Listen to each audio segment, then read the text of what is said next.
Okay, good evening, everybody. It is Wednesday, March 17th. Happy St. Patrick's Day. And this is the regular monthly meeting of the Darian, Connecticut Parks and Recreation Commission. We do have a quorum, so we will get started with approval of minutes. We have two sets this evening because we had our special meeting.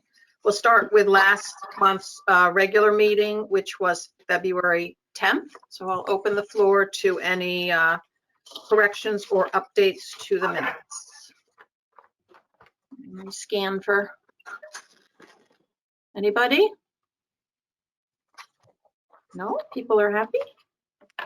The only thing I noticed was on the very last page. The topic is, let me look back. The topic was the commission, the meeting points, the first selectman. Oh, it was the when we added the $5. Sorry, when we added the $5 to the daily passes, and it says the commission expressed their concern of potential legal issues with raising the fee. I don't know if it was potential legal issues.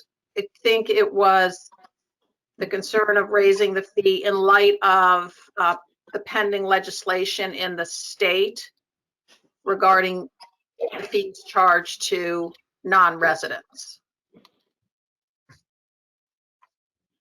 So does that make sense? Mm-hmm.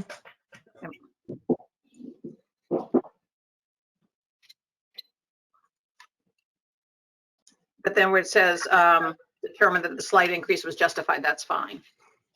So I think we were just tying it to the discussion regarding that potential piece of legislation. Bless you, Okay. sir. Okay. Oh, chairman's report. I had something else. Hold on. Oh, and Kathy, help me with this. It was in my report, but the last sentence says the Freedom of Information Act guidelines would not allow this information to be provided due to an individual's privacy rights. I don't know that I would have made that emphatic a statement. No, I did say notice that too. I would say that the commission is reviewing whether the Freedom of Information Act requires them to provide this information and require them. I think that's a better way to say it. I don't know if it's required by FOIA, and I think that's what you and I discussed by email. Right. So I think that's more accurate.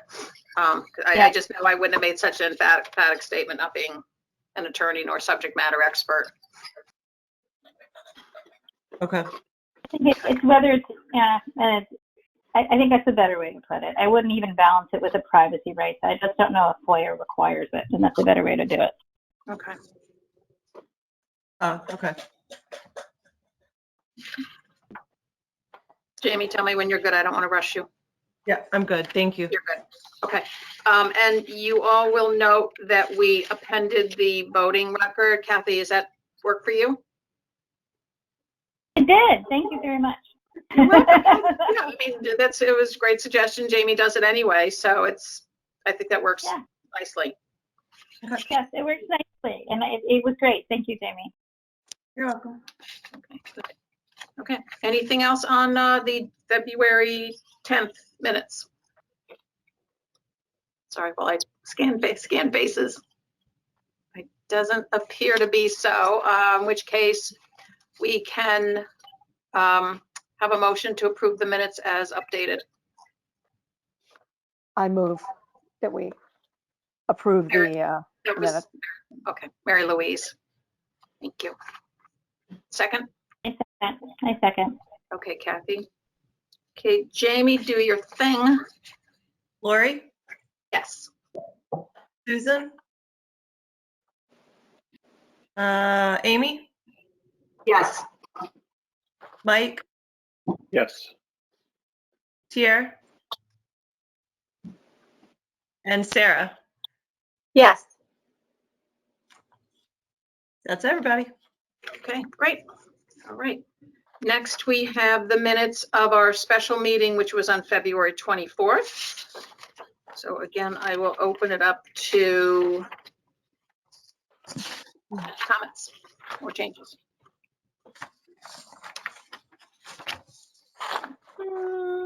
Again, looking at faces. Jim? No? Yes? I just changed the meeting time. We start at 6:30. Oh, you're right. Good for you. Eagle eyes. Oh, dang it. And I got the second one right, too. Thank you, Jen. Yeah, I didn't get that one. Yeah, and especially because it says below 6:34, so you're right. That's the second one. I know, it's easy because it's the header. You don't usually have to change the header, so. Anything else? The only other, and this would be a minor nit, is on page 2, and it's kind of hard to say where it is. 1, 2, 3, 4, 6, 7, 8, 9, 10, about 11 sentences down that starts with prices, period. Yep.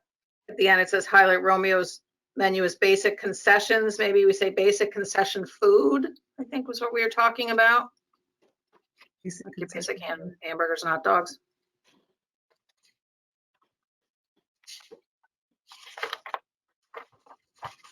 Other than that, they look great. Any other updates on those minutes? Okay, take another motion. Who wants to do it this time? Mike, okay. Oh. Mike's making a motion. All right. Second. Susan? Yeah, I'll second. Thank you. Okay, thank you. Okay, All right. Lori, yes. Kathy, Yes. Mary Louise, Yes. Amy, Yes. Tier. Yeah, I'll take it. Sarah, Yes. that's everybody. Okay, great. So we'll move on to our next item, which is a discussion on the standards of care, which will be presented by Tier and Mary Actually, Louise. We have public comment. Public comment. Public comment. You're right. Did we have anybody who wanted to make public comment?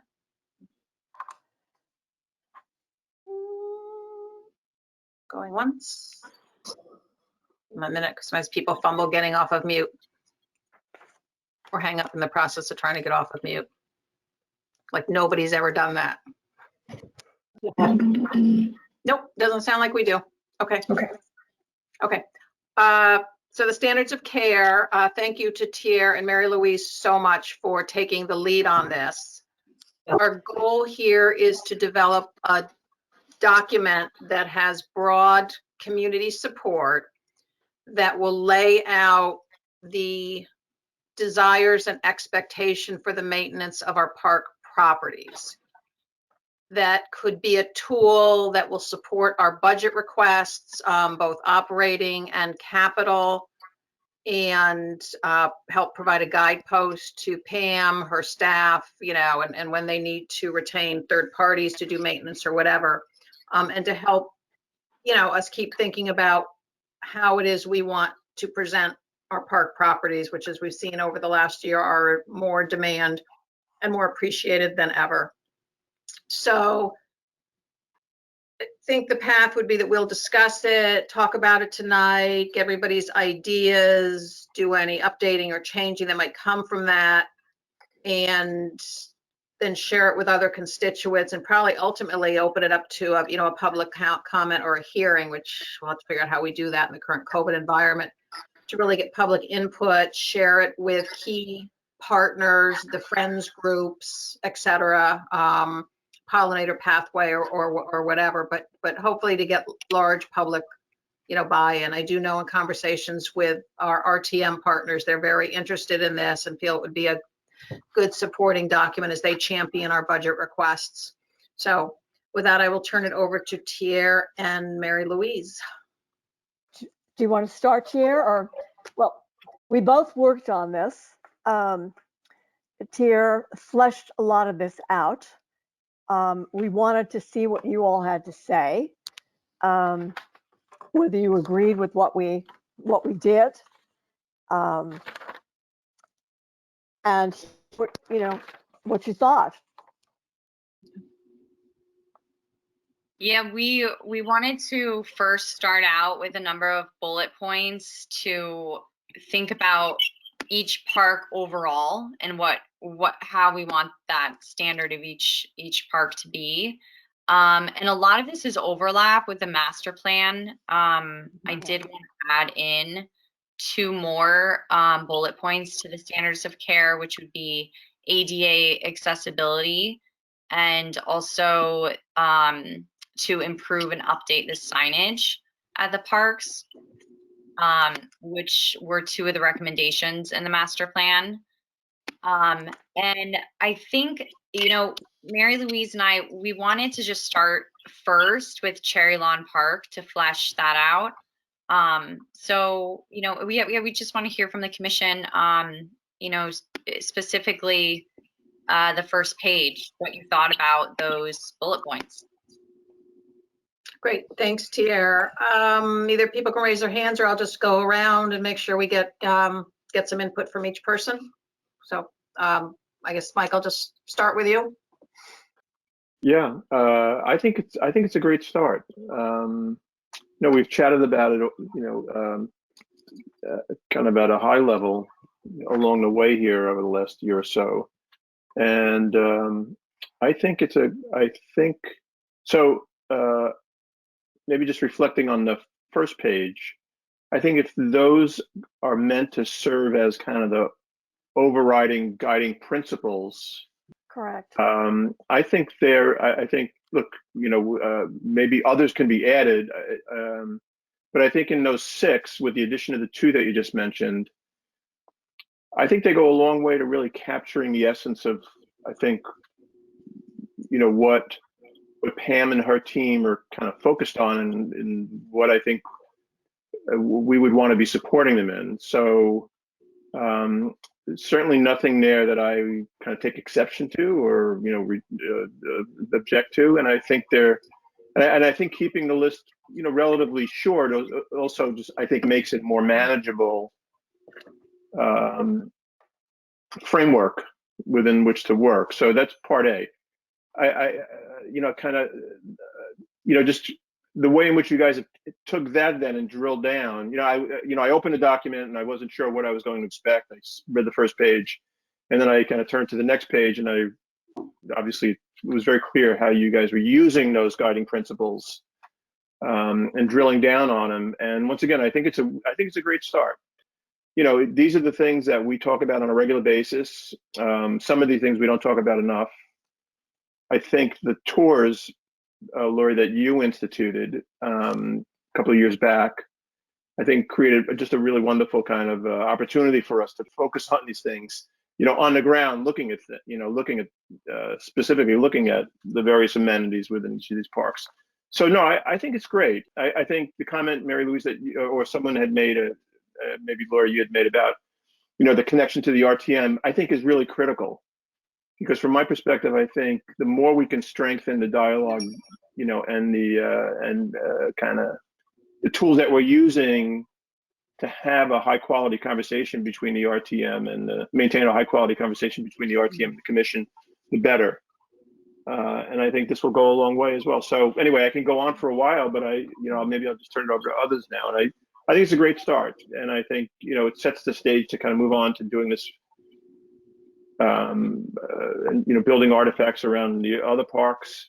And I think it'll translate into a very important document for the commission and the RTM and the town. So great work. And it seems like you guys only needed probably 20 minutes or 30 minutes to put it together, which is pretty cool as well. So it's great. Great, thanks, Mike. Susan, I'm just going to go across in pictures. I really liked what you guys put together. It was really well done.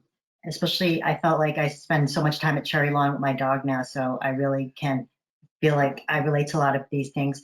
I guess for me, I like that these are great points, but I really feel like if there's a way, I don't know if we do it or Pam does it, that we can kind of drill it down and give so that her staff has specific tasks, like playground equipment safety, maybe, saying like having a specific rule. I know that Pam talks to someone yearly about the safety of the playground equipment, but there's another aspect of it that's would be helpful is like when I was there, I was noticing that a lot of equipment looks like pretty tired, and like maybe saying maybe twice a year, like power washing all playground equipment.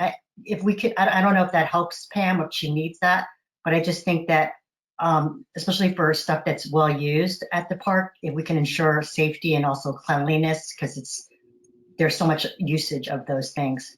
I think that would help me. I don't know if that is something that we're trying to do as a commission, but I just think as specific as we can get, the easier it is for Pam's staff to just have a checklist and say, oh, we're supposed to be doing this in the spring. I think we had done that. Maybe Lori, you did that, where you were like, we need to have tasks for, the staff and have them check the box and make sure it's being consistently done. That we're checking the gazebo roof to make sure it's being maintained. Does it need to be treated?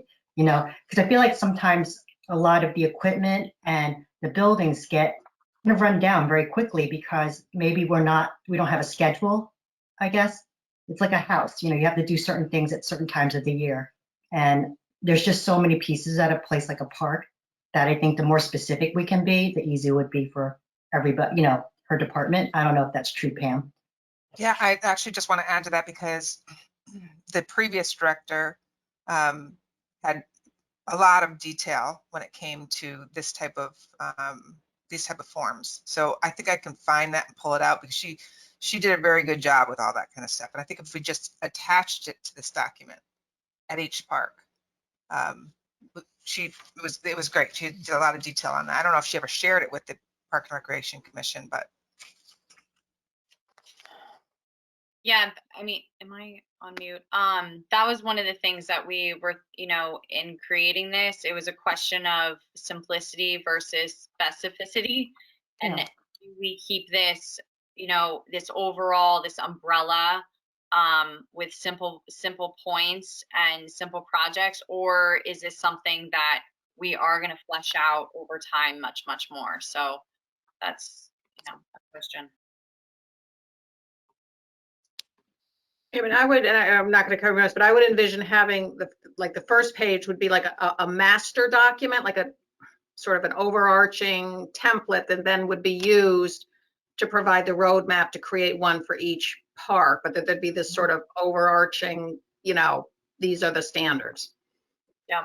So I like the way you did that. It was almost like, okay, here's what a master document would look like, and then here's an example of how we would lay it out for a particular park. Okay, Susan, you set?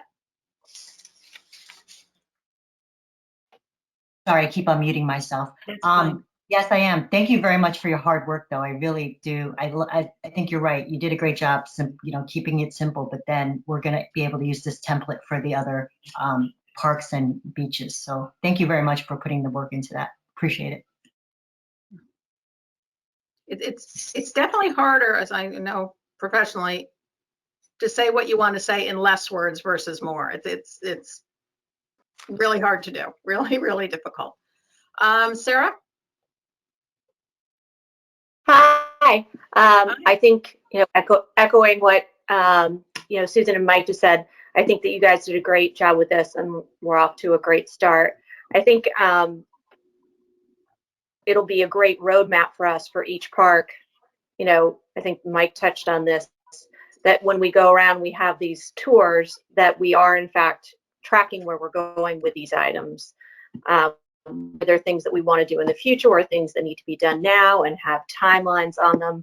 And then the other piece that I think is great is to be able to use, work with RTM as well as other local organizations to help us with this work, because, a lot of times we're going to be restricted by what we have in our budget. So if it's a big project like what we're talking about at Cherry Lawn with the invasive plants, we can work with these community partners, whether it's the Nature Center, Pollinator, or whatever, and get that work done, whereas we might not be able to do it as a commission in a timely manner. If we, can work with them, we can get these projects done and have the parks looking that much better. So those are kind of my initial thoughts. Great. Thanks you, Sarah. Okay, swooping down to Kathy. Sorry, I had to get off the mute. You guys did a great job, and it is really hard to bring it to a higher level, and you did a wonderful job in doing that. I don't know, as you talked about, Pam, about having that other detail, whether you can just cross-reference that document. That's the lawyer in me. If you have another document, you can just cross-reference it, because I kind of like how high level this was, because I think it kind of keeps, and then you go into the detail for each park. Like Susan and Mike and Sarah, I can reiterate that I think you sort of hit all the great points. I did have the same thing, that we need to improve signage and maybe, increase our communication channels about our park. I know Pam and Jamie are doing that on a constant basis, but I think that would be great too. The more we can increase how we communicate to our residents would be great. I would love to see if we can get alliances as to each park and have a group for each park that really supports it. I think you guys started with that, but it'd be great in each of these build outs if we can sort of emphasize what groups and of friend groups can fundraise for each particular park and really help us with that. I think that would be great for each of them as well. And, I think the only other comment I would say is that I'd love to know how this fits, and this is me being newer than the rest of you, into the master plan and how that works, because I didn't understand how that fits in the master plan. I know you identify short-term and legacy projects. Maybe that's how it fits, but I just didn't know how it all fits together.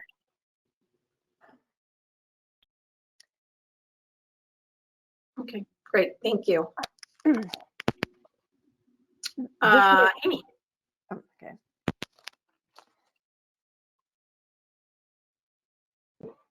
So the beauty of going sort of next to last or even last is that everything has been really nicely covered on my notes. Yeah, I think you did a really good job getting kind of the salient points with some of the underpinnings for Cherry Lawn, et cetera. Kathy raises a good point about making sure that it dovetails with the master plan. And just giving a cursory glance, I think you've covered broadly those, some of the topics that we did. I did have one question about the roads. Are we responsible for overseeing the roads, or just in sort of a communication way? I mean, we've got kind of the playground equipment I get, traffic I understand, cars. I was just wondering about the roads and whether that should actually be in there or not. Just throwing that out there. But I love the first line. I thought it was very clear. I thought the word choices were really right on. Environmental. You got all the buzz things. Unique and diverse parks. Nicely done.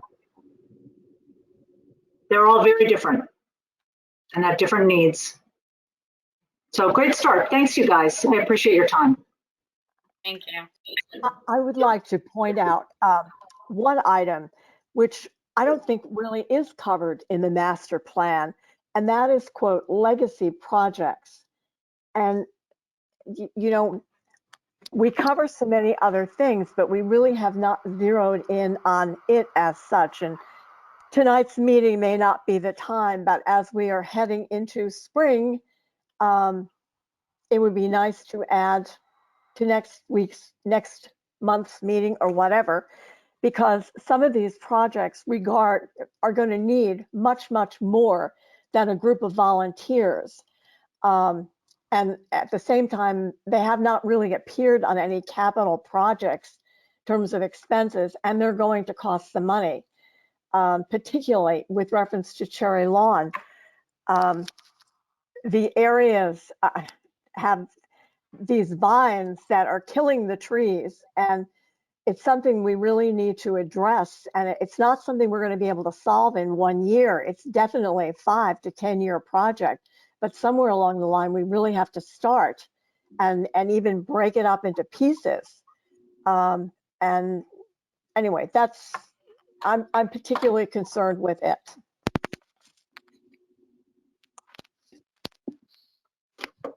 Mary Louise, has our tree warden looked at that area of I have concern? no idea. No idea.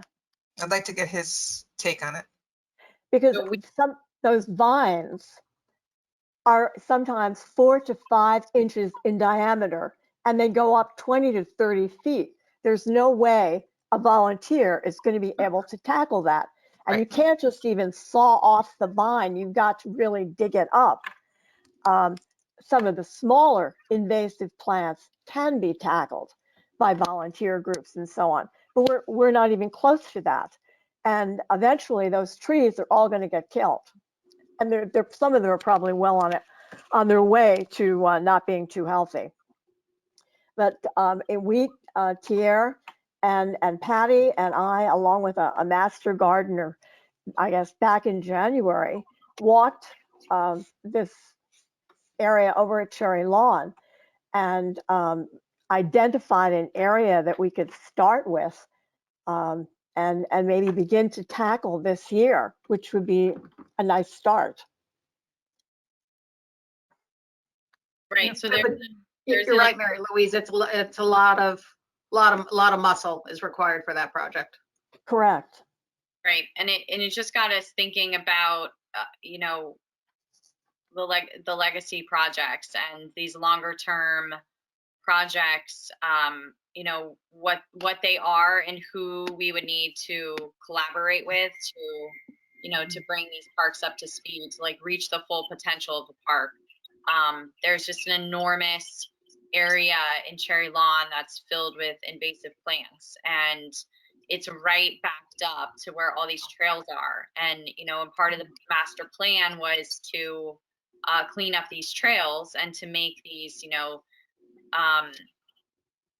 even the trails ADA accessible. So, you know, I think it's just, I think it should be on, you know, on our radar. And that's one of the things that Mary Louise and I want to do is reach out to all these groups and see how we can coordinate to make this happen.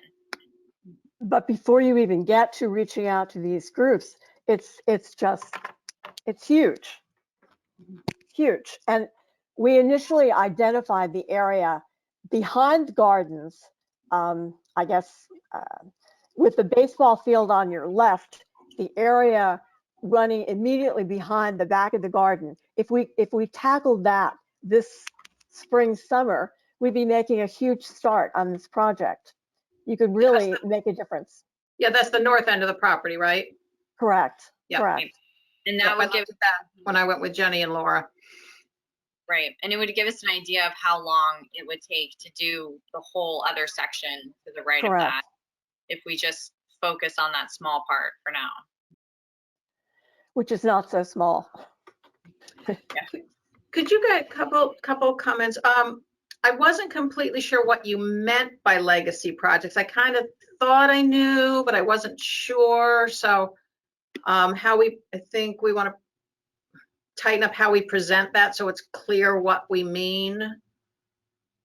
Well, my interpretation was that something that could not be done in a year, that had agreement from the commission that we were going to tackle it over 5 years or 10 years or whatever. But it was a massive project, and it wasn't going to be solved quickly.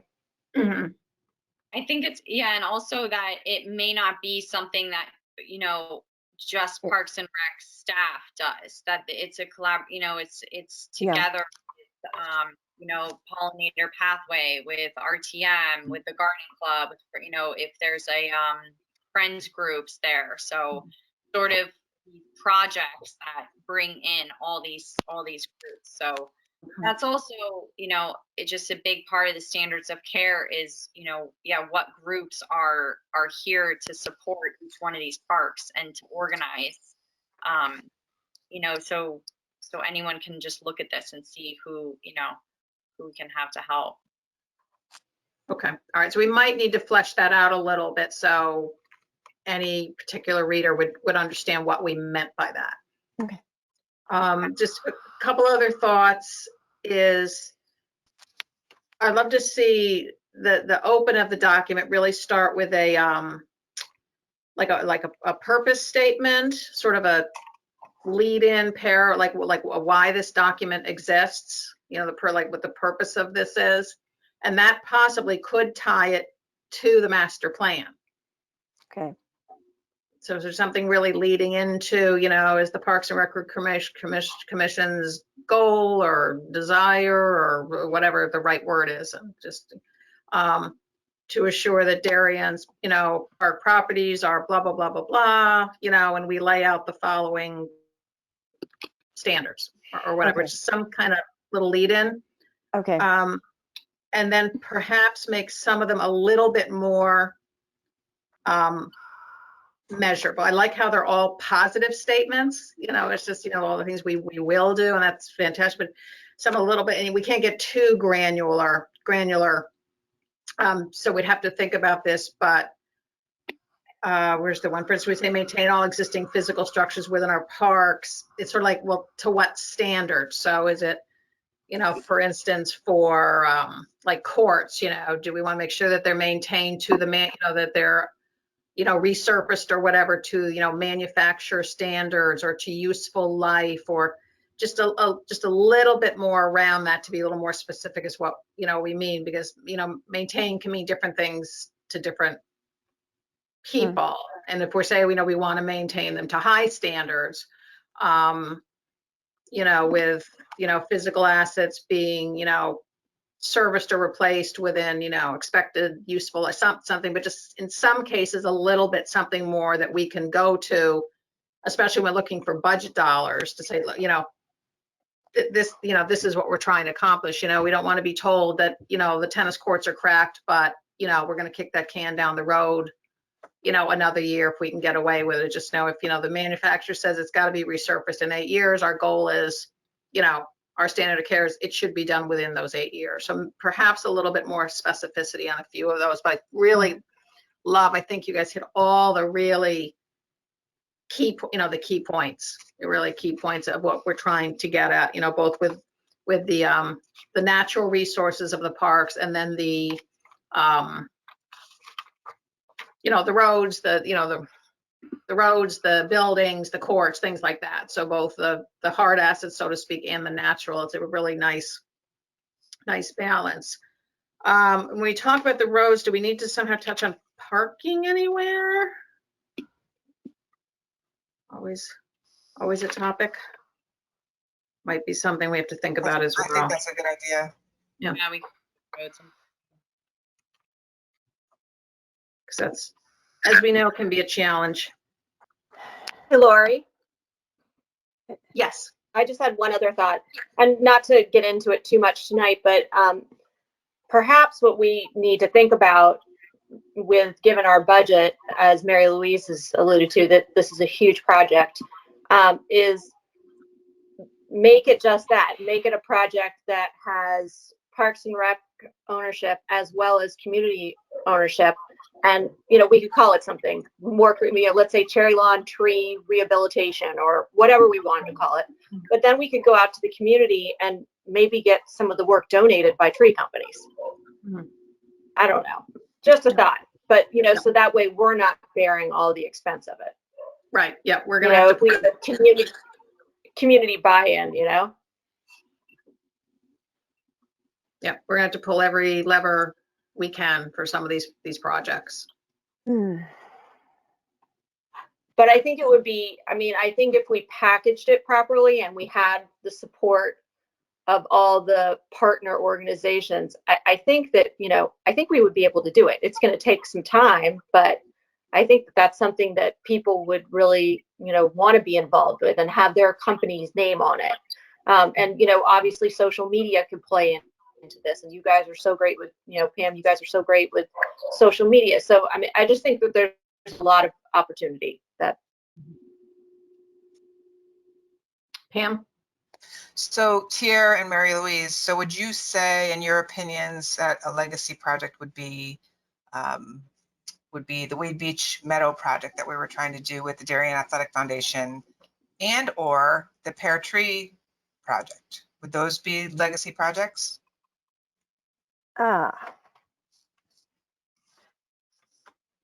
I don't know. Possibly the Weed Beach, the trail project, possibly yes. I guess I was thinking of it more as an area that really had been kind of ignored. The Weed Beach project is getting a lot of attention, and you got two major groups that are addressing what you need to get done. But the cherry lawn legacy situation with those invasive weeds is really something that nobody has paid any attention to. It just, you know, we do a lot of other things and we just don't highlight that. And I think certainly anything that's going to take more than a year or whatever would fit the definition of legacy. But pear tree, I don't know if I'd call that a legacy project, no.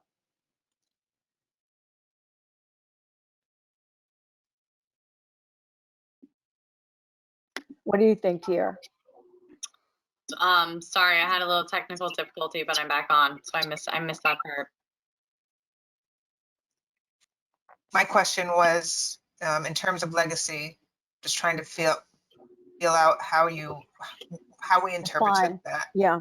So, you know, where would a project like Pear Tree project, improvement project fit? Would that be considered that, or that's just a capital project? I think it's more capital.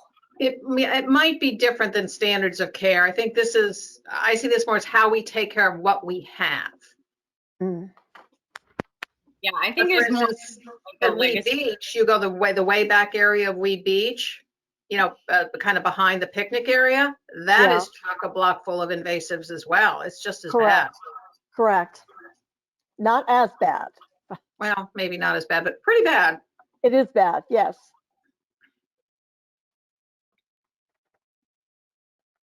I mean, I think a legacy project is more with community involvement, and so, you know, just with a variety of groups.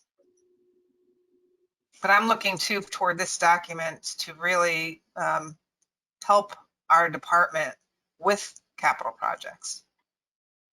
You know, because standard of care to me, when you go to all these, we're looking at the facilities and how do we want them to look? And, you know, Lori and I went down to the Pear Tree today to really look at the facility and try to determine what we reasonably could do in this particular example. But I look at this document as very valuable for, you know, 5 to 10 years out, and what we can, you know, keep our eye on. Well, I think that's more the master plan, though, than this is just really, you know, working with what we have now. Mm-hmm. So it's more like when you and I went to Pear Tree today, it's like, okay, like the railings in front of the snack bar window are all rusty. You know, under the standard of care I would want, there should never be any rust. So it's more working with what we have as opposed to like full on major replacements.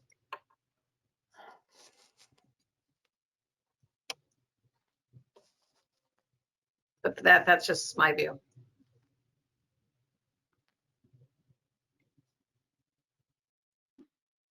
I could agree with that because we have the master park plan. Okay. Yeah. So much more of a current, you know, living document that is, you know, responsive to what's happening right now at the parks.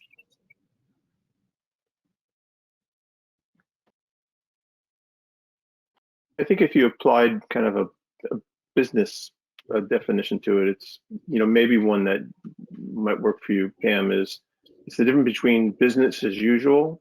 So when budgets are made, you know, kind of in the business world, they're business as usual budgets, which is what does it take to just run the business under normal circumstances? And then this kind of discretionary allocations or just, you know, discussions around discretionary projects. In other words, things that are not business as usual, and may or may not get done based upon how strong a case can be made. So in a way, Pear Tree is discretionary based upon whether or not a strong enough case can be made for that. I mean, the larger Patry project. But I think what you and Lori went kind of in review today is business as usual. We still have facilities at Patry that have to be maintained. They have to require upkeep. So I think it's kind of balancing those things. I think the other part of it is that, you know, under normal circumstances, even within the business as usual category, you could tease out kind of the requirement for capital investments.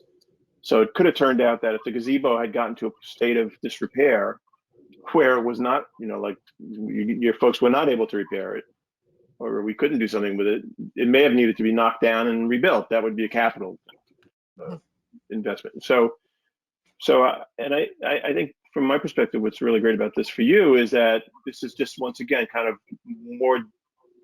more definitively codifying, you know, what the commission on behalf of the community is expecting of you, right, and your team. So, you know, much of that happens through dialogue, but now there's a document that's kind of forming that I think will kind of go a long way to even making that more definitive. I agree. Thank you. Which should help to clarify some of the things that fall into gray areas. So anyway, that's my take on that definition, the question you asked in terms of capital versus otherwise. Yeah, that's a great way of describing it, Mike. Really, really good. Yeah, and it ties to, you know, I think about work, you know, we put things in terms of, you know, what they call KPI, key performance indicators. It's sort of like, you know, what's your measurement? How do you know it's the way you expect it? You know, what can you know, point to that's kind of clear and everybody understands and has the common, you know, the common understanding of what the expectation is.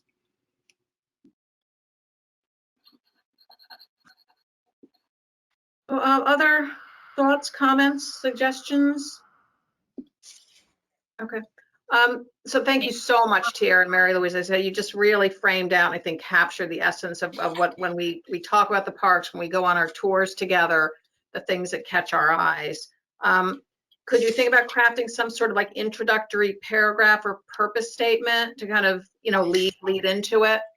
Yeah, we'll do that, and then we'll flesh out more.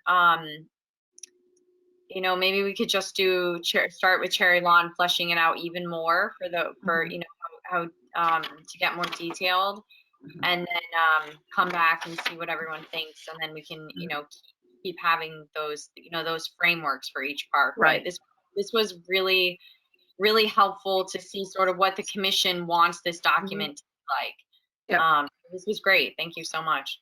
You're welcome. So, and I know Dan, you had added one about the signage. So, you know, that might be, you know, a statement like, you know, park signage will be, I hate to, but just sort of like how the look and feel of what we want, you know, our parks will include signage that is, you know, provides clear information to our residents while not, conflicting with the natural beauty of the park or something. I don't know, I'm making it up as I go, but just some sort of like another. So when we talk about what's that standard where, I mean, I walked around with Jenny and Laura, they were horrified that they saw a few signs nailed into trees. They were like, you don't do that. It's really bad for the tree, you know, sort of thing. And I'm like, oh, you know, that who knows how long that sign's there, but just so a little bit of like what our expectation is. Okay, but thank you very, very much, very much. I think we're going to have something that's really nice and ties into the master plan, and it can help Pam and get buy-in from a lot of groups. And then I think once we have it tightened up a little bit more, you know, I can envision really shooting out to a lot of different, you know, groups that we interface with and getting their input from it. And then, as I said, having a, you know, some kind of public hearing when we figure out how we're able to do that, which I'm not sure right now. Okay. Unless we get Kate to handle that jazzy way she did it the other night. So, okay. Any more discussion on this before we move on? Nope. Scanning faces. Nope. Okay. Looks like we're good. Thank you. Okay. Update on the concession plans. The good news is we're going to have concessions this summer. So, Pam, I don't know, you want to update everybody where we are? I know different people know different bits and pieces to get everybody on the same page. So I am super excited to share with you that Tier, Jim, and I met with both EG Entertainment, which is Nikki Kalakis, and Romeo's, and we offered Nikki of EG Entertainment the beaches, and we offered Romeo McGuan. And both are very excited, looking forward to really increasing the food in both places. Nikki has all sorts of ideas, and her husband met with us at the Paddle Hut in late February, and then we did a virtual meeting with the Romeos. So we're just super excited about it, and they're so enthusiastic about it as well, which makes us feel even more confident about the decision. And Tier and Jim, I don't know if you want to add anything.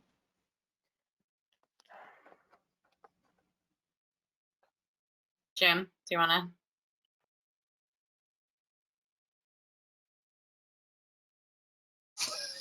Guess not. No, I'm sorry, I had to unmute. Yeah, no, I think we have a couple good vendors. I think right now we're starting to review. Pam's started the contracts, working on that. We're reviewing those now. I think we're about a month away from Romeo starting over at McGuan, so that's coming up pretty quick. And I think they were both excited to be there. I think they were both excited to be in each location. So those meetings went really well, and I think that's pretty much my take on it. Yeah, I had a similar take. It went really smoothly, and I think it's just going to be two great partnerships for Parks and Rec. We talked to Nikki about coming up with a name for Weed Beach, whether it's like Weed Beach Grill or something else, and then also one for Pear Tree, and really using the social media channels to help drive, to help get people down there. And we're going to sit down and work out a menu with her. We've been talking about, theme nights and just a lot of really, really exciting, fun things. And she is super, just thrilled about it. And Romeo's is so excited. It just really couldn't have worked out better. So we're, excited. We actually said, is Nikki's business NG or EG? I thought it was NG. EG. Oh, NG? It's NG. You put down EG, but it's NG. My fault. NG. Yes. Okay. Right. Those are her initials. Yeah, okay. I don't know why I had that in my head. But Okay. we also sent her our logo. She wanted our Parks and Recreation logo so she could make T-shirts for her staff. And, very enthusiastic about talking about our Weed Beach festive nights and how she could be part of the menu there. And also even talked a little bit about catering at the Paddle Hut for parties there when parties do happen. So her mind's ticking and how we're going to really change the climate at both our beaches, where people really look forward to the setting. And Lori and I discussed a little bit today too about, Tier's brought this up many times about creating that kind of that cafe-like atmosphere. So I'd really like to look into some more tables and umbrellas at both beaches right outside the concession. So you feel like you're going to a place that already has set up umbrellas and tables right outside the concession area. So super excited. Super excited. Super excited. And also the RTM met on Monday night and very happily, I think all in favor except one abstention. There was 99 in favor and one abstention approved the purchase of the equipment. So we got through that gauntlet, which was a big gauntlet when like 4 different bodies, or maybe even 5 we had to get to with the RTM committees. But we have successfully made it all the way through. So we've got our equipment. It was well supported. Got our contractors laid out. Pam's got to work through get the specific contract signed. But it's looking good that we can have really great summers at all 3 of those facilities. And hopefully the Little League is happy too, I would think. Oh, that he's happy. Yeah, he's happy. Yeah, he's happy. So I might even have to go over there, even though I don't have a child in baseball anymore, just to check it out. ate a lot of hot dogs there over the years. But it's a good five. Okay, so that's good. So we're in really, really good shape there. And Yes, we are. I think it's been a long time coming, but I think it's going to be a real boost to both parks. And I think with Jamie working her event magic this summer and social media and whatever, I think we can look forward to having a lot of, residents down at the beaches having a really, really nice time and enjoying meals and everything. So I think it's going to be good. Good. Okay, next we're going to get an update on the Darian Digs Dogs campaign. And Jamie has been working with Patty Baumgartner and Kathy and Kelly Scallon, who's town resident, who spoke back in favor of the Wheat Beach Dog program. So I'll let them update everybody. Again, I don't know how much everybody's in tune with what they've been doing with their very fun campaign. But Kathy, do you want to lead off the discussion? I think Jamie should do it because it's all her hard work, not me. Okay. Jamie, why don't you go ahead? Great team effort. So I think I tried to kind of remember what I had said at the last meeting and go from there. So after our last meeting, we actually truly kicked off our campaign efforts with Valentine's Day, and we were lucky enough to get really good coverage in the newspaper. So I think that went a long way. I had a resident stop me out front of town hall and recognize Peanut from the newspaper, as well as I got an email from a colleague in Fairfield that saw it somewhere. So it was pretty cool that we got that coverage. I think that went a long way. It seemed like we got a lot of really positive feedback from that, as well as the social media side. We did have a handful of people participate that weren't affiliated with either our group or our staff in some way. So that was exciting to see. I mean, for a first effort, I'm hoping to see more. We just are doing our March effort now. Since we were kind of mid-February, we decided to kind of keep with that timeline for March. And it worked well since it was St. Patrick's Day anyway. So it kind of went hand in hand. We've added more cute signs throughout the parks with the efforts of everyone on the Darian Digs Dogs team. After the snow melted, that exposed some past issues. So we put up some cute signs encouraging people to pick up whether or not it was their dogs. And we got some funny feedback from that. So I think that was a good effort. And we also added some more specific signage to each individual park to try to address their specific issues. We also have been tweaking and updating the website with even some of the pictures. The ones that are up there currently are our team, to be quite honest, but we have shared some actual ones from the public through social media. So that's been exciting to get those in and get those up on there. Social media posts have definitely been well received. The one we did yesterday for St. Patrick's Day, I got a notification on Facebook today that it said it was doing 95% better than our past posts, which is a kind of a really impressive stat. So that one's cool. And we have a really great email blast to go out for March, but I've just had one issue with the last couple of days with it.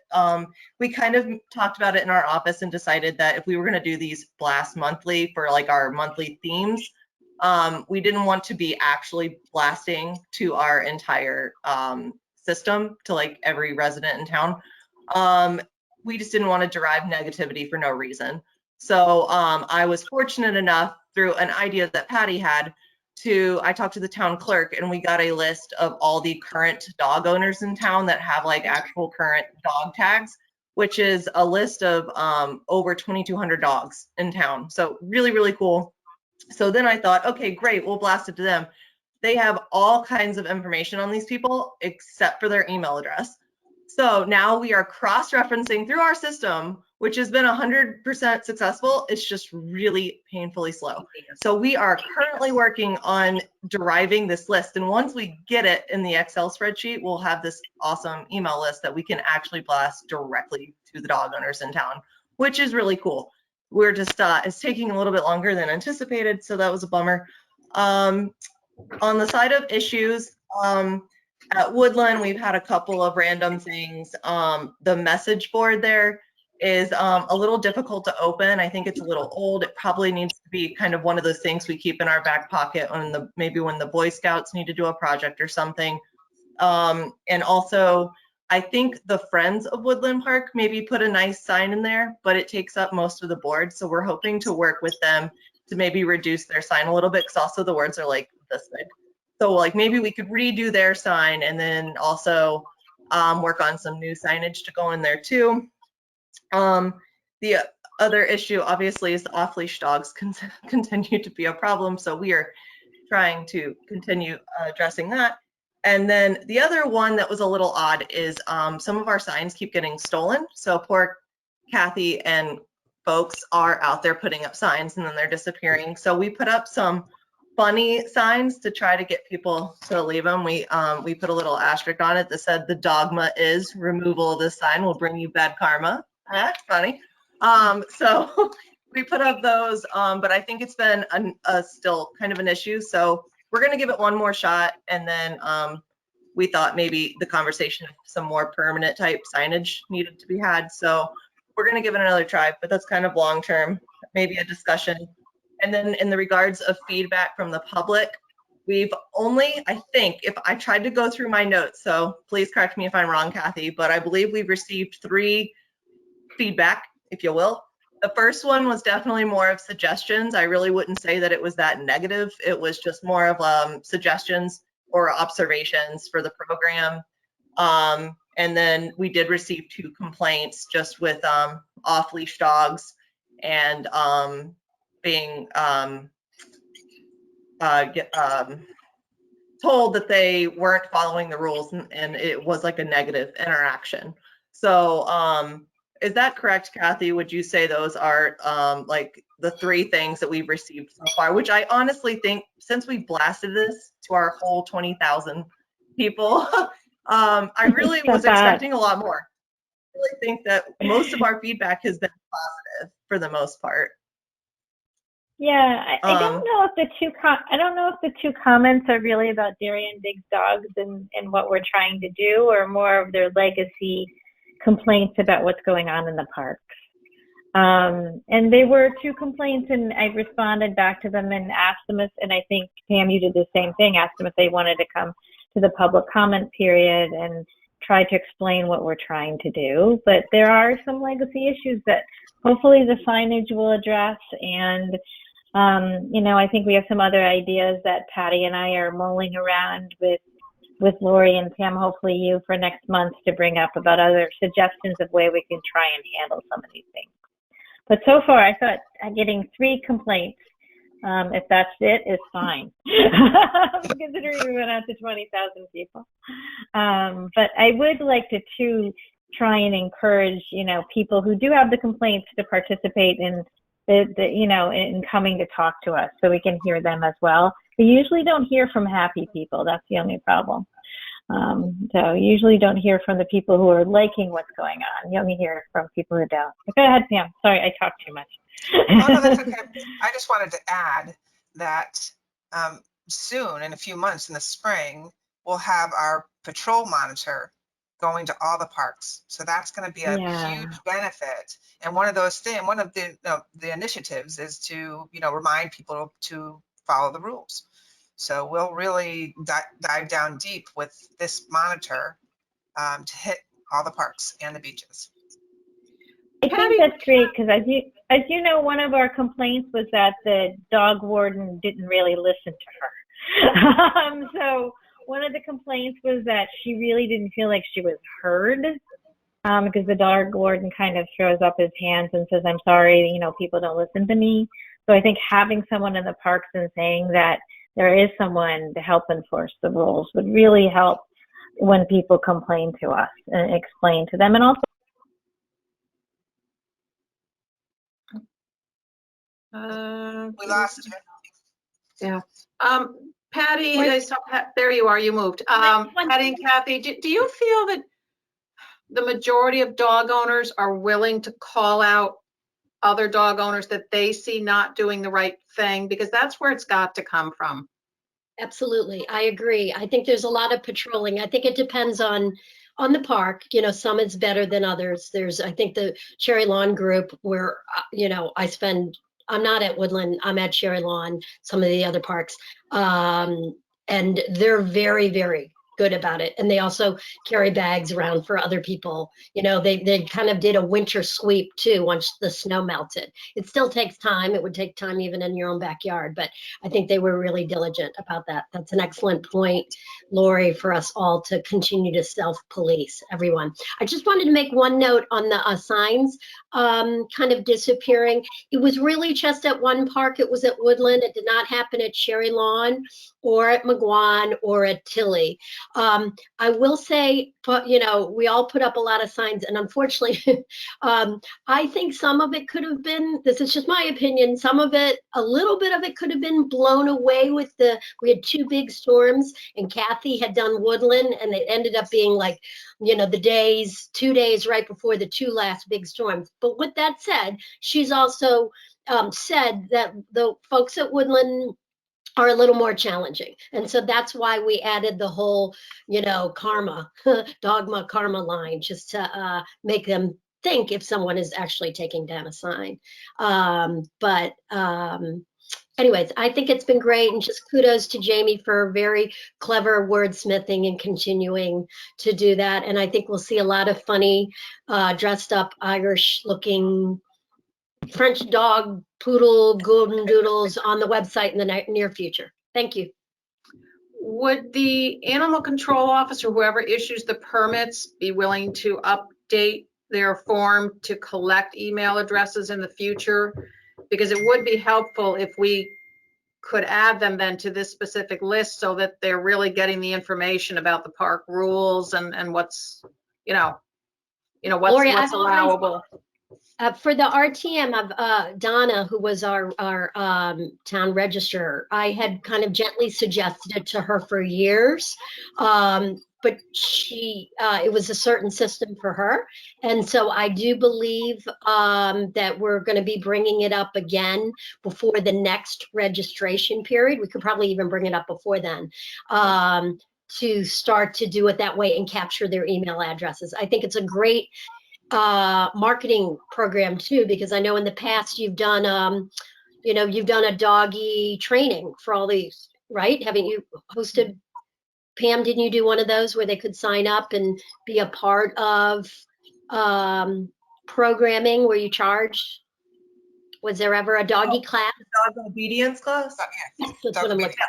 We had that in the past. So that's going to allow you the opportunity to do some of those things, or if down the line you're doing something at one of the parks that is creative, like a Halloween contest, bring your dog there, you'll really be able to tell it to those folks without annoying necessarily the 20,000 other people that might not want to get your email.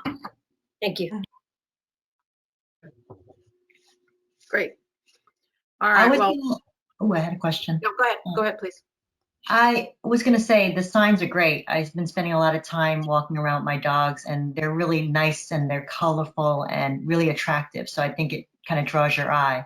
So I want to thank you guys for putting those in. I was going to say for Weed Beach, I saw that, you were talking about your signs going missing.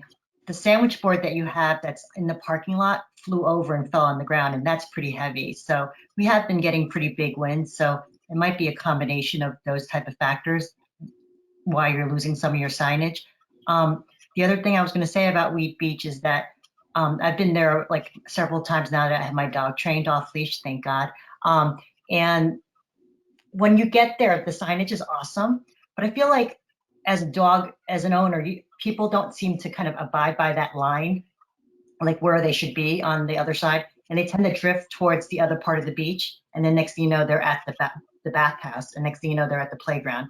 So I don't know if there's a better way to, I know we just talked about things blowing around, but if there's a way to do like a buoy with a rope that would lay down on the ground so it's kind of more defined, like this is the line, please don't cross the rope. And it, not to be punitive, but I just think it would make it, I think people sometimes don't even know that that's the other side of the beach to people. So I think the clearer we are with our communication, less people are going to be on the wrong side, hopefully. So, but anyway, I really love it. I mean, I have so much fun with my dog down there and at the other parks and beaches. So thank you very much. Very Pictures. glad to hear that, Susan. I'm glad you've joined the dog Yeah, group. no, I joined the other side, the dark, no, I'm just kidding. The Yeah, dog we only have- I mean, there's only 2 weeks left I down know, I'm at a little sad. Reed. So that's just, well, think about that for next year. But that's I those actually are good am. suggestions for next year. Thank you. No, it was great. And like my big dog got to play with a little corgi that was like a quarter of its size. So it's a very nice setting for that. So thank you very much for making that possible in terms of the signage and teaching, educating people. Thanks. And Susan, can I ask, in your travels at the beach, since you've been going down on the two, has it been clean in your opinion?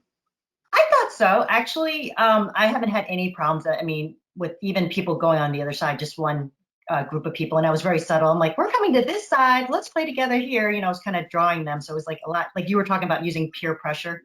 I was doing that in a positive way. I didn't say I'm on the Parks and Recs Commission. You're in the wrong side. But the place that I see the most poop in my travels is Highland Farms.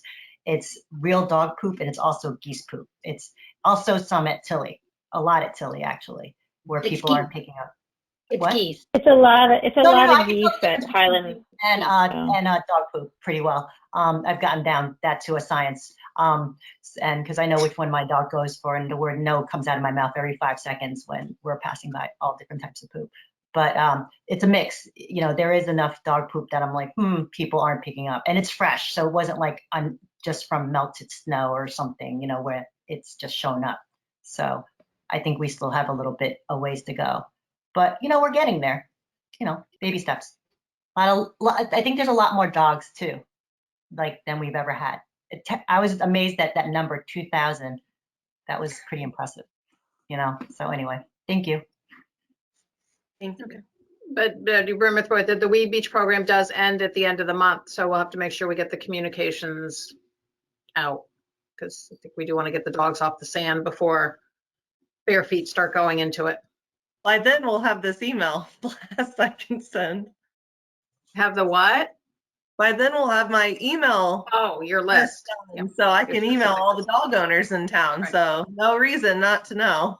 Well, unless they don't have a dog license, but then they're probably not gonna abide anyway. Yeah.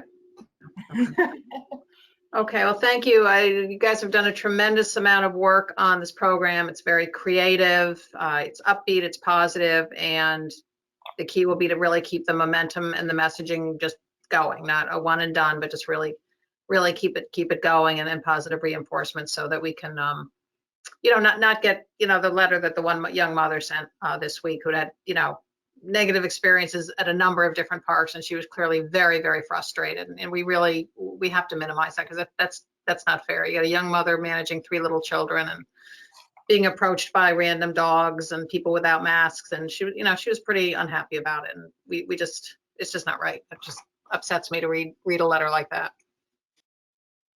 Okay. Now on to tennis court and pickleball.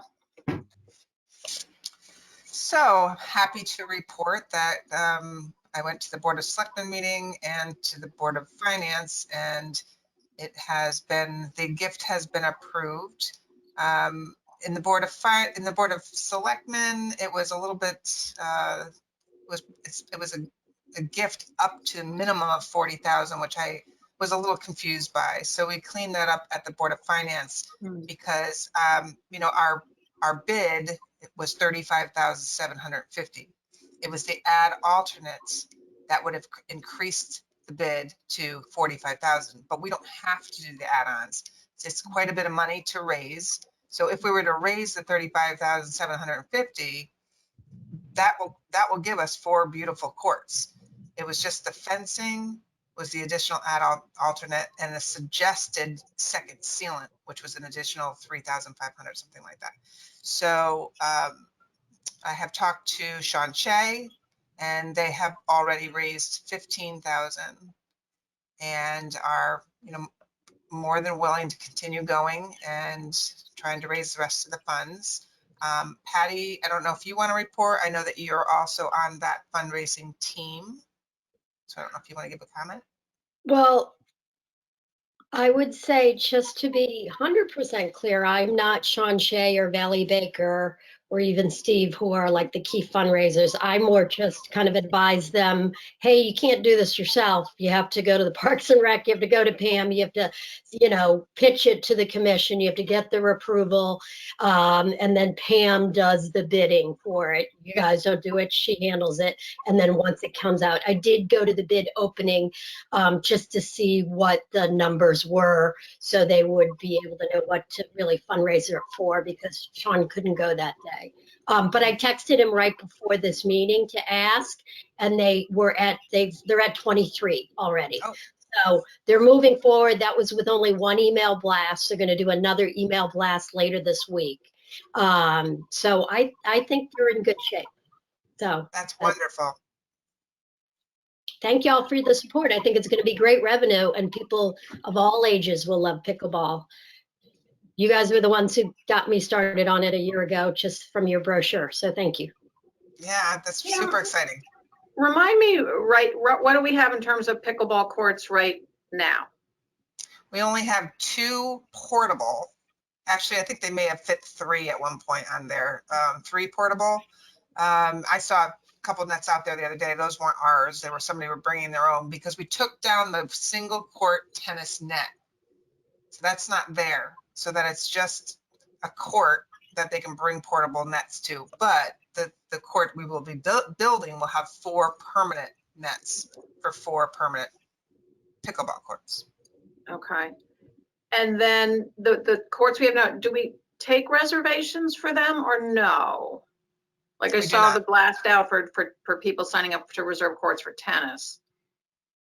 We do not, but Jim, Jamie, and I are going to have a conversation about that. Okay.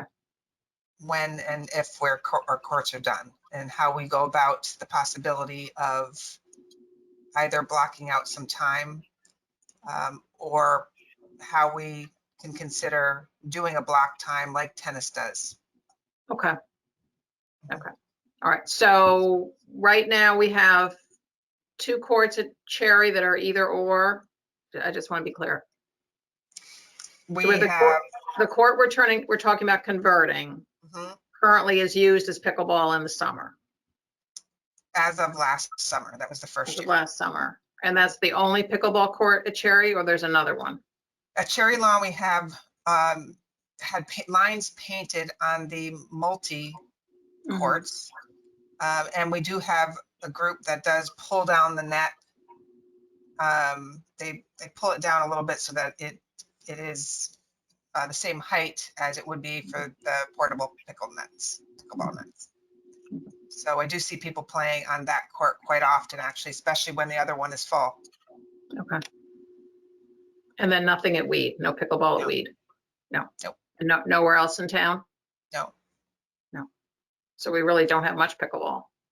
No, and I think that's going to be part of Jim, Jamie, and our discussion, is that, how much block time can you do when you only have a few courts? Yep. Okay. Okay, because I did talk to a representative of the Darian Men's Association. I think they're interested in some blocks of times, or at the very least, a reservation system, so that they know that they can make reservations and set times for their meetings. But they're also willing to support the project financially as well. So, I think we can make something happen. Okay, so we may be needing to think about more pickleball. I don't know where, but Edgerton. That's not our purview. So, okay. Yeah, so that's my report. Okay, great. All right, well, that's very promising that, I just have to get RTM approval, April 19th. Oh, right, we don't have that yet. Okay, but it is very promising that we have that much interest from the community in terms of financial support already.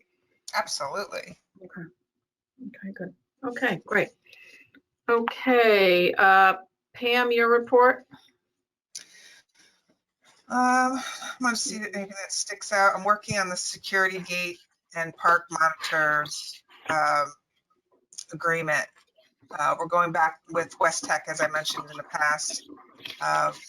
Jim and I caught up with the company, and they're on board, just trying to get the details out and looking to start up the park monitors and the gate guards at both beaches at the same time this year, and end at the same time this year. So that will be new. We're also working on our cleaning and refuse bids, and as you know, Jim, I hope you all saw the report from Jim and Jamie in here, because the spring and summer program registration, we processed $213,000 for the day, the highest amount ever on the first day of registration. And as he noted, in 2019, that figure was 63,500. So our department is booming. Our program registration is up 217% over 2019. So those figures speak very loud. And also our paddle tennis season, which ends at April 3rd, the play and revenue is up 64% over last year. And we processed over $105,000 this season. And I can tell you last season, I believe we were just about 65,000. So it's quite amazing. Jim, I don't know if you want to speak to the kayak storage lottery.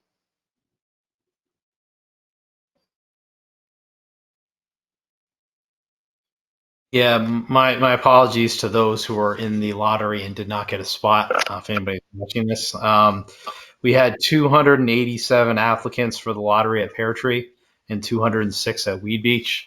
So we have 60 spots at each beach. So the majority of people, unfortunately, did not get a spot this year. Those that did were emailed out yesterday, and they have until the end of the month to make payment, and then if they don't, we'll start going to the waiting list. So we have an extensive waiting list. Our crew built two more additional, one at Pear Tree, one at Weed, kayak racks for storage this year. We also did I'm in the process of doing the tennis lottery. We normally get about 10 people apply for tennis courts. We're about 50 this year. So I'm trying to give people their first and second choices for court time throughout the season. Some requests are only for a month, some are for a few months. So I'm in the process of that, and that should be finished up hopefully tomorrow. Great, thanks. And Jamie, do you want to give a little report on what you are focusing on?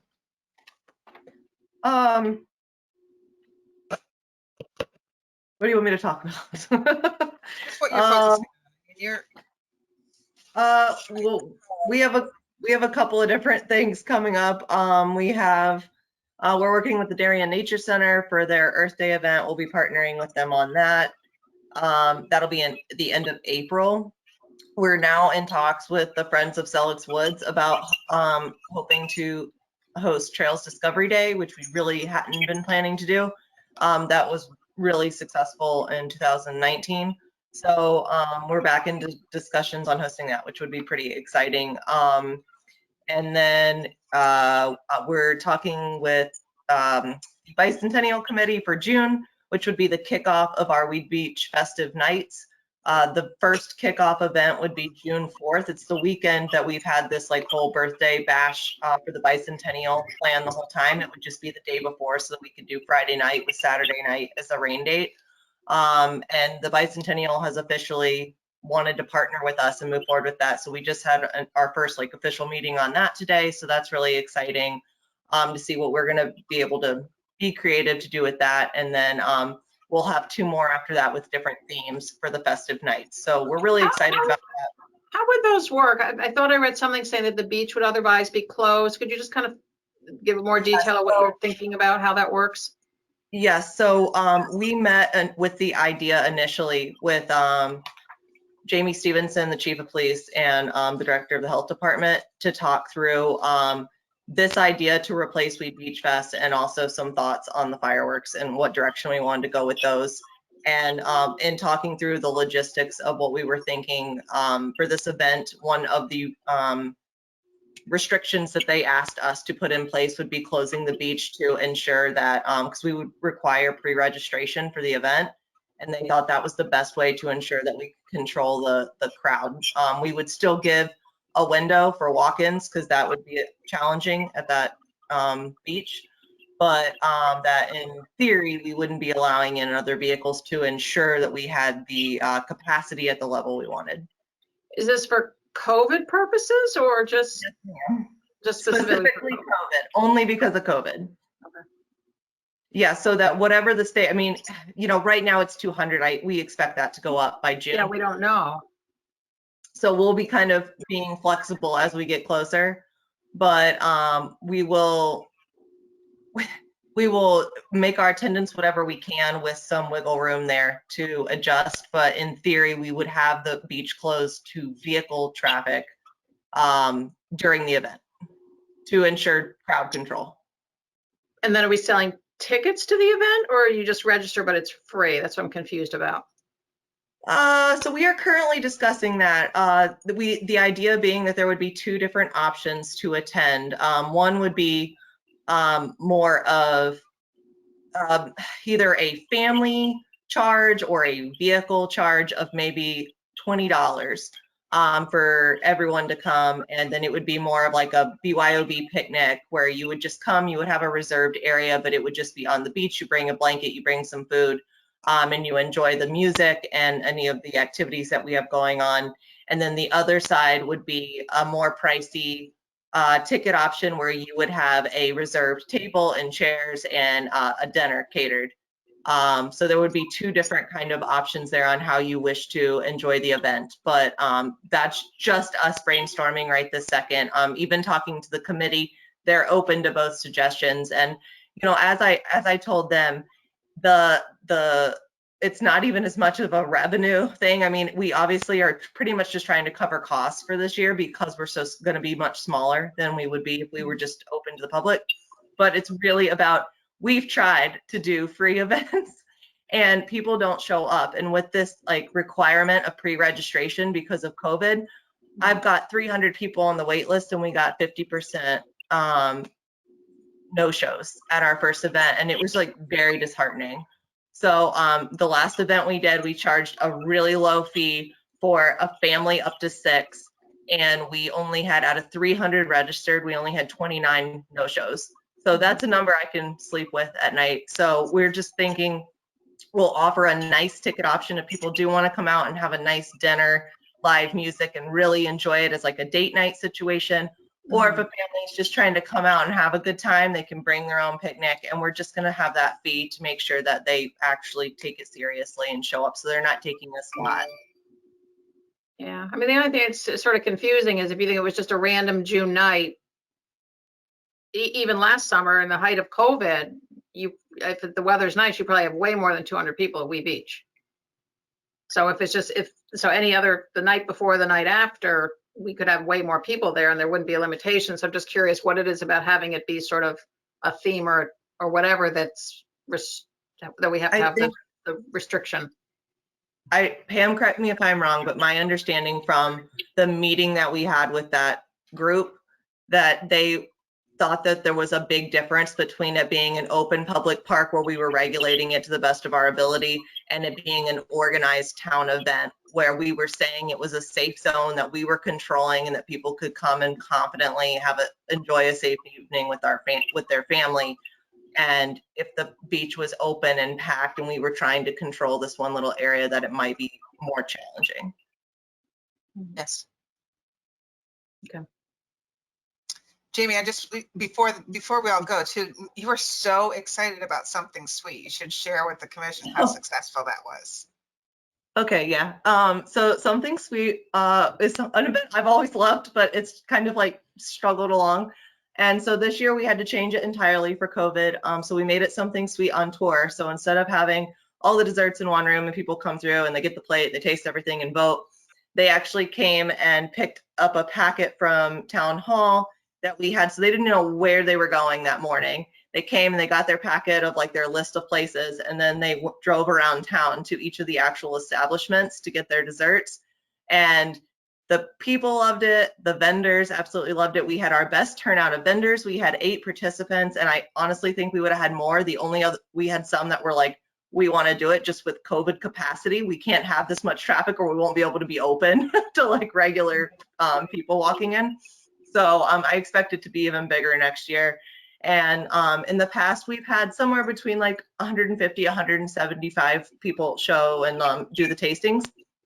And we had 300 registered this year with another 200 on the wait list. So yeah, we were really thrilled, and we got really good feedback. We had people calling to say they had so much fun. When I had a slight voting mishap. My voting survey was a little glitchy, so I ended up having to blast everyone and tell them just to email in their votes. But it was kind of cool because people would email their votes and then give like their feedback. We had a couple of good suggestions with like nut allergies and things like that we could change moving forward. But other than that, it was all positive. So it was really cool to have like the one-on-one feedback from the participants. So it was great. I loved it, and it was just a really like feel good event. I left like texting him like, oh. So it was really nice. So moving forward, we're definitely going to keep it this way. I'll definitely change some things, fix my survey, but overall, it was really cool to see that event like finally take off, and I think it's going to be something that like the town is really excited about. We already had restaurants like social media each other like coming for you next year kind of stuff. So that's like what we wanted this whole time. So yeah, it was really exciting. That sounds great. Fattening, but great. There's a lot of food for sure. So that's it for my report. Okay, thank you. Okay. Just a lot of things, yeah, we've touched on briefly. The last Coastal Commission group, we just really ramped up and had our first meeting for the season, and the group's really working on where, their priorities will be, for this year, and that'll be kind of framing out in the next few meetings. But they are interested in doing kayak safety flyers. I think Pam, they may have reached out to you already about working on that and doing that again, tying it in with, as we can see by the demand for the kayak racks, there's great interest in that activity in town, and it's important that people get the information to go out safely, especially early in the season. There's unfortunately always challenges where people go out, they don't wear life jackets, file a float plan or whatever, and don't realize how very, very cold the water still is. Even though it could be a nice 80-degree day, that water is really cold. So they'll be working on that with us again this year.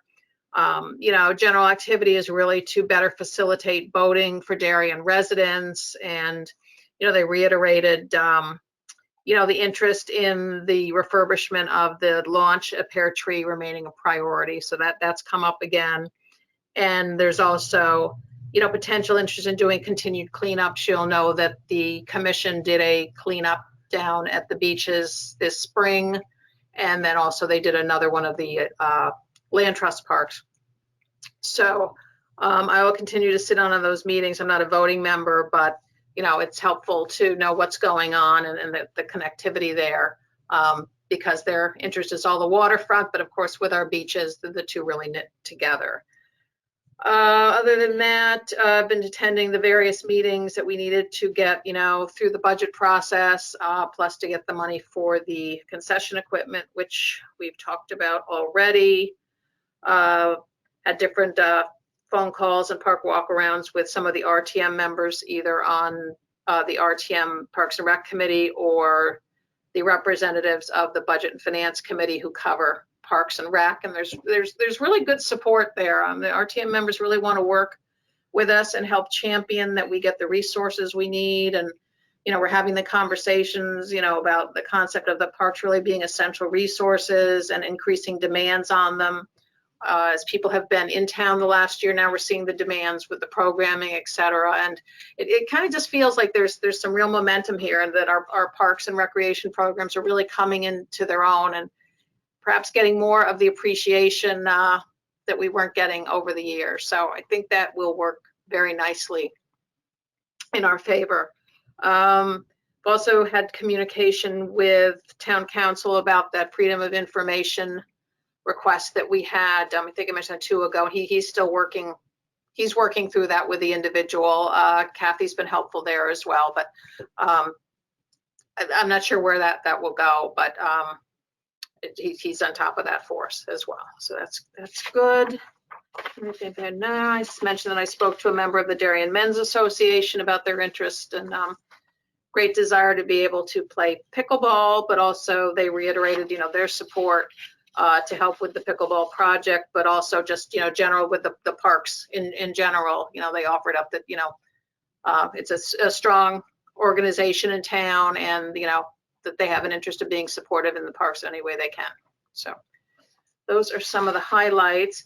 And then the last thing I have to mention, which I don't want to, but am forced to do so, is that Mike's term ends this month, and very sadly, he has advised me that he has decided not to stand for another term, and this is his last meeting. So it is a big bummer. He knows I'm very unhappy. Yeah. Mike, you've just been such an amazing member of the commission. Your energy, the dedication that you've shown, putting up with a lot in the throes of the pear tree project, et cetera. I mean, your energy has been amazing, and you're really going to be tough to replace. So thank you so much. Well, thank you. And it's been a pleasure and a privilege. You guys are great. And just listening, I mean, just kind of, I think this evening's meeting is just evidence of just how much energy kind of is around, the work to support our parks and our programs. So I think the town is very fortunate to have, this commission in place, all of you guys, and also Pam. Thank you to you and your team, and Jim and Jamie and Jim Flynn.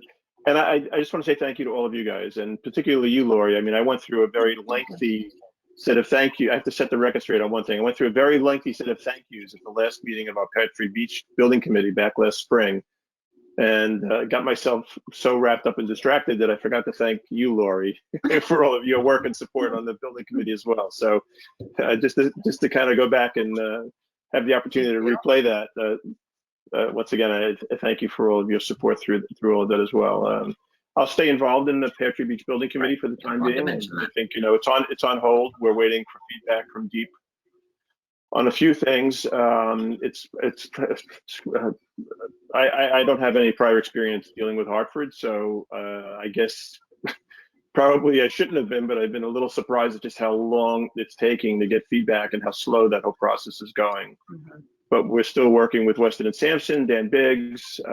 There is work happening behind the scenes, just in terms of getting the packet of information that has to be forwarded along to Deep and the Army Corps for their approval of what we'd submitted to them. So in any case, we'll keep you guys posted on that. But it's really been wonderful. You guys are great. The town is very privileged and fortunate to have you guys kind of keeping an eye on things. And I'm around, so if I can help in any way, I'm here to help. So thank you very much, and thank you, Lori. Well, thank you. Well, I'm here, so I'm not going too far, but thank you. It's great. Thank you guys. Seriously. Yeah. Come on, you guys are going to make me cry. I know. Well, it's a bummer. It's really a bummer. That's our only male member at the moment. Virtual tears here, But anyway, very. But Mary Louise, I got the notice that you have re-upped, so thank you. You passed through the gauntlet, so I'm very glad to see that. So that's good. Laura, one quick announcement that I just found out today, that Board of Finance is requesting that I'm present at the budget meeting this coming Tuesday night. So just so you all know, they're going to be looking at passing the budget on the 23rd. Okay. At 7:30. So. Okay. All right, so that is it for my chairman's remarks. Next on the agenda is new business. Susan? I'd like to make a motion for new business. Do I just write, should I say what the motion is? Sure, yep. I wanted to introduce the motion to discuss the request to raise the pride flag during the month of June for to support LGBTQ residents and their allies. And this was sent in an email, I think from one of our RTM members, Michael Cortese. I'm sorry if I said your name wrong. I think you're actually on our meeting. I see your name. Should we have them talk about it, or should we discuss it as a commission? We need the second to go into. Oh, new sorry. business. Oh, jumping ahead. I'll second this, Kathy. Okay, thank you, Kathy. Sure, that would be fine. Michael? I thought he was on me. Oh, Oh, there you are. hi. I'm sorry to I- put you on the spot. You probably didn't know I was going to introduce it, but I thought you'd do a better job explaining the question, the request. Sorry. Yeah, sure. I mean, I was honestly just listening in. I didn't expect to speak. I do appreciate the commission's opportunity to discuss it. This is really just meant to be a discussion. It's not meant to be political in any way. There was a Darian Times article today that really summed up kind of what the goals were that Jamie is supportive, and just having a discussion of LGBTQ awareness in town, support in town. There's been a lot of positive feedback. The Darian Library is raising a flag again this year. The Northern Heights Fire Department, the YMCA Darian Norwalk also joined in the last day or two. The Darian Youth Depot is on board as of today. Anyone who is a member of the Darian Moms Facebook group, there's been a huge positive response there. A lot of private citizens are choosing to do something on their own property. And it was just a request that has gone out to a variety of places, firehouses, Parks and Rec, a couple other places, Baywater Properties, to just see if they wanted to join in on the opportunity. A flag is a great representation. There are other opportunities and other ways to do it. So it's a request to say, does the town want to provide that visual support? Thank you. Commission members, questions or comments?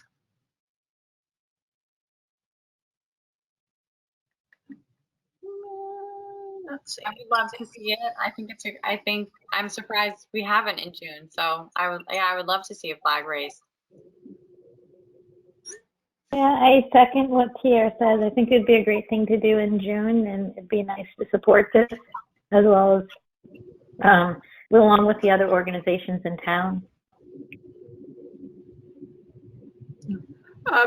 Pam, you and I chatted very briefly when I saw you earlier in terms of even, the various locations. We currently don't have a flagpole at Weed Beach. It went down in a storm and it's not been replaced.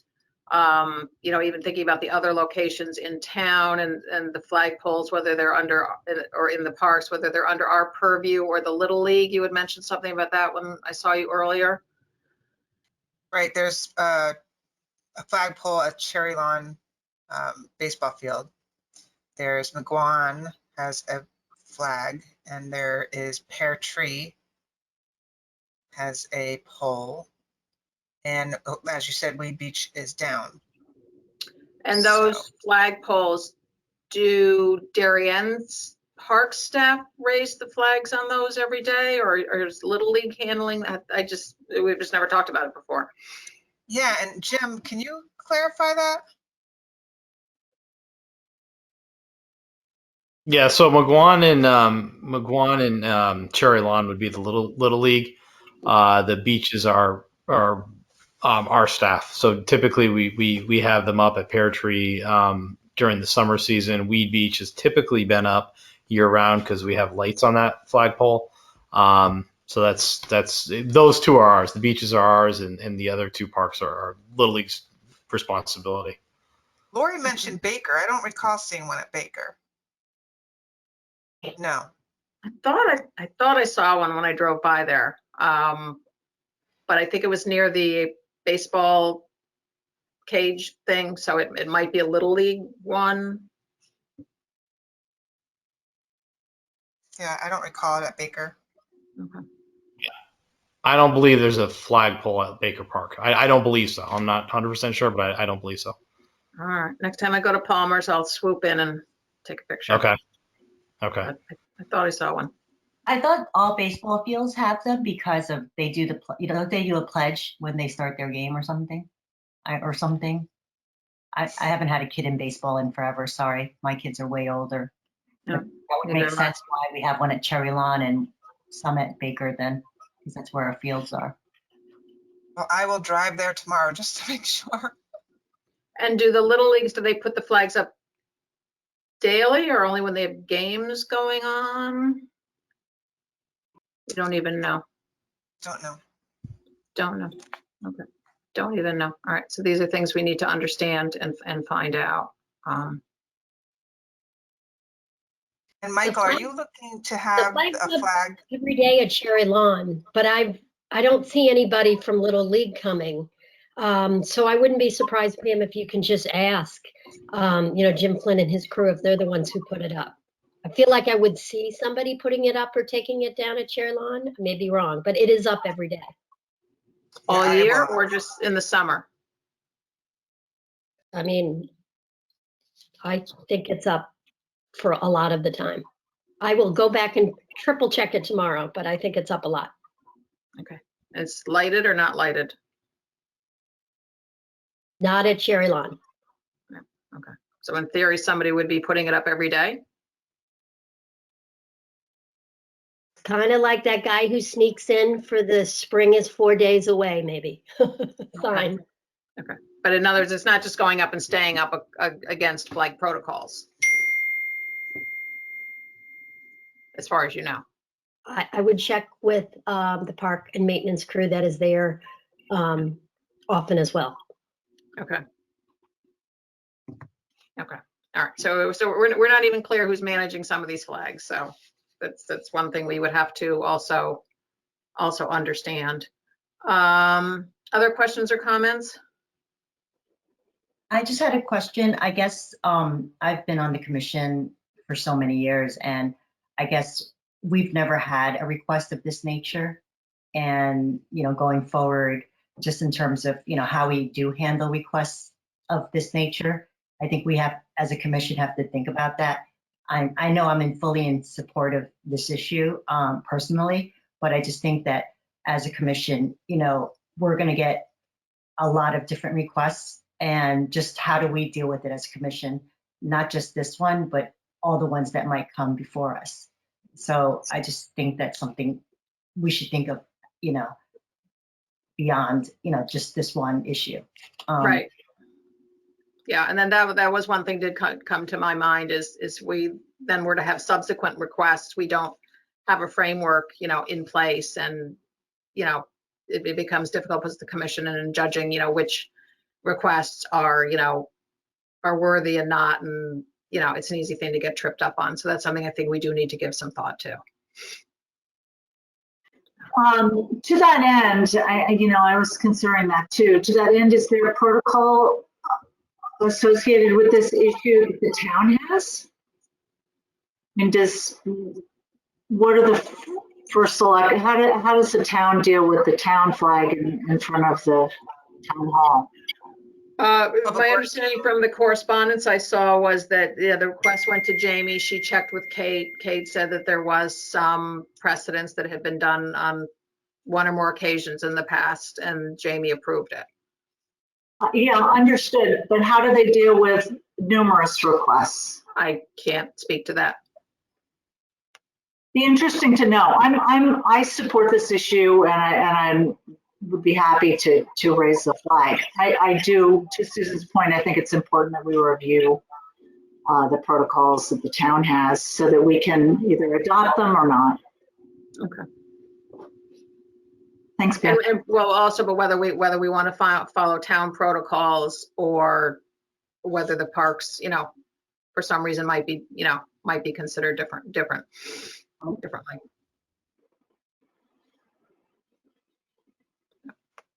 All right. Well, we won't vote tonight. We'll vote next month. But I wanted to raise it. It sounds like we even have a little bit of homework to do because we don't have clear knowledge on how many flagpoles we have and who's handling all of them. So we have some homework here to do as well. Lori, I would just say, since I won't be here next month, that I'm supportive of raising the flag and in recognition. But I also echo, the comments of Amy and Susan and you, that think just for future activities, it would be helpful to have like some clear kind of guidelines. And maybe the simplest one might be to just follow what the town ultimately determines. But it would be helpful to also understand how the town is making a determination as well. I think that'd be important. Just so to your point, the commission doesn't get tripped up when a request comes in and may not be the type of thing that the commission feels as strongly about as this. So Right. Right, whether it's Me Too or there's all hosts of different different issues that come up today, and whether how we navigate through that. So and I think Michael clearly indicated there's nothing political about this, but in the future there might be something political about something that somebody's kind of asking the commission to weigh in on, and that once again I think kind of gets the commission into territory where I'm not sure you guys want to be. Hey, Lori. Yes, Jim. Just real quick, there are three different parks that have 5 different parks that have flagpoles. There's the 2 beaches, which are the flags are raised by our staff or lowered by our staff. The only one that's lit is Weed Beach. So that when the pole was up, it did stay up year round. And then the other 3 are, you're right, Baker Park. Now that I'm thinking about, there is one behind the backstop. And then the other 2 are McGuan and Cherry Lawn, and those 3 are managed by the Little League. And I believe they take them down at Baker and McGuan in the off season. But I think Patty might be right on the one at Cherry Lawn. I don't if it's not lit, it absolutely should be taken down. Okay. Well, we'll put our Cherry Lawn dog walkers on the flag patrol, please, and somebody could. I'm going to go hang a St. Patrick's Day flag on it for the rest of the month. I'll let you know, Jim. Thank you. Okay. Great. Thanks. And then Pam, you said we have no immediate plans to replace the flagpole at Weed because we don't have any money for it. Yeah, Jim got a quote for over 5,000. Oh my gosh. Yeah, it was a donated pole, so whether we can go back to the donating organization and get them to donate again or not, I guess we could try that. But absent that, then so we don't have the money in this year's, but we don't have for next year. We didn't put it in next year's budget either, did we? No. Okay, so we are flagpole is there. Which, Pam, when you go to Board of Finance, you may kind of want to raise this as maybe an extraordinary request and just ask for an additional $5,000. Yes. But I also could go to Board of Finance like I've done with, say, our tree account. We needed to request an additional $8,000 because we went over our tree maintenance account and they transferred in $8,000. So there's ways that we can go to Board of Finance and ask. Yeah, I would suggest we not wait 2 years plus before we get a flag up. Also, it's keeping an eye on our budget and any additional funds we might have by the end of the fiscal year that we might be able to use. how has the town dealt with other storm damage? I mean, we've had some severe storms just, starting with that one last August. I think that's when the flagpole came down, right? It was last August. But this, how is the town, they generally go out replace things that are damaged in the storm? Right. We have facility repair maintenance account. It's just with that, within that account, we didn't specifically, but like I said, if we're doing fine, the account is healthy and we have some additional money, then we can certainly go ahead and get that job done. Okay. But I'm just thinking about these extraordinary events with these, severe storms we've had, because I think it was mentioned, we've had some pretty, even a week or so ago, the wind was Sunday. Sunday, the wind was crazy, like crazy on Sunday. It is a good point, and I think that we most likely, I mean, right halfway through the year right now, we're doing pretty well in our facility repair maintenance account, so I think that we can get that job done. Okay, thanks. Okay, I think that is it for this evening. So we can take a motion to adjourn. Oh, everybody's hands, shut up, shut up those hands. Come on, you guys don't even have to drive home. We'll give it to Mike. We'll give it to Mike. Yeah. Give it to Mike. Okay, and second? Amy. We could all not vote to adjourn and then Mike couldn't leave. We'll have to do that for months and months and months. So, All right, everybody. All right, Thank you. no, Jamie's she's gotta, Oh, yes, yes. Susan, Yes.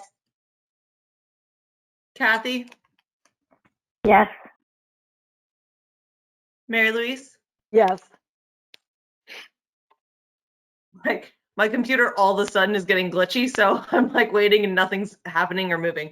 Of course. Tier. Yes. And Sarah. Yes.